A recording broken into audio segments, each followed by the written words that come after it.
How everybody feeling today? Feeling good. Chilling? How about y'all? Okay, how about you, miss?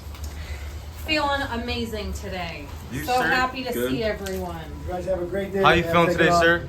Spectacular. How are you Okay. feeling? I'm feeling all right, man. Getting back on track right now. Huh? No, that's mine. I come here first to drop everything off and get set up. You guys have a good one. Thank You you. too. All right.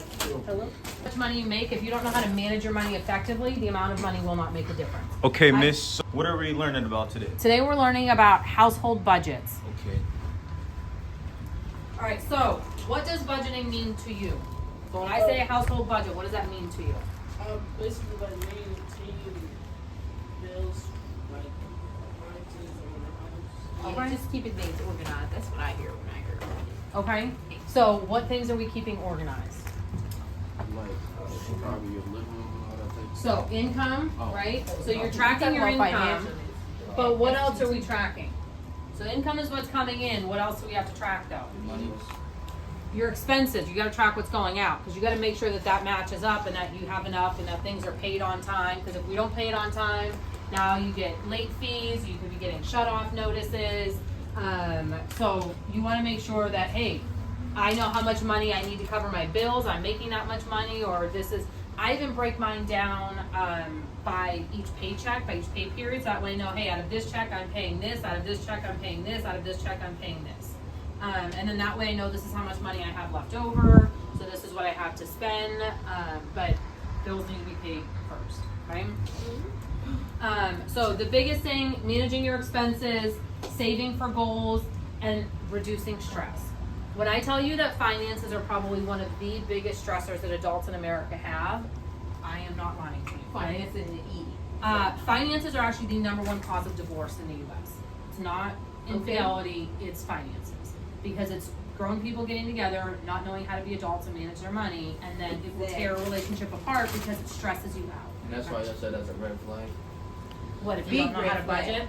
Do you prefer you sharing said bank someone was accounts? a red Do you flag prefer when sharing we went bank to that accounts or bacon do you place. prefer separate? So I will tell you Good from credit. That's what you said. For from the yes. bills? From my personal experience, what I would advise, have your own separate bank accounts that your paychecks go into. You can have a shared account that you both put money into to pay bills out of, because if you're living together, you're sharing expenses. Right. So let's say your rent is $800, and so you each put $400 into that shared account, so the rent can be paid out of that, but you still keep your own money, right? I would recommend that, just because if you get with someone that can't be financially responsible, you don't want them having access to your money. Because they could go out and run up the tab, and then you're kind of screwed. I would never. Keep in mind though, if you are legally married, even if your finances are separate, sometimes it doesn't matter because it's still considered community property. But I would advise keeping those things separate. I also would advise if you're getting into a serious relationship with someone before you move in with them, you need to have a discussion about finances. And like, you need to make sure, are they responsible? Do they know how to pay their bills? Are they paying their bills on time? Are they living above their means? Because that's something that's going to cause a huge issue. And that's even if it's a roommate. Don't get into renting an apartment with someone if you don't know that they can be financially responsible. Or it's okay to sit down with them and be like, let's put together a budget, because I want to see what kind of money you're making and see what kind of money you're making and know if we could both equally afford to live in this place. Okay?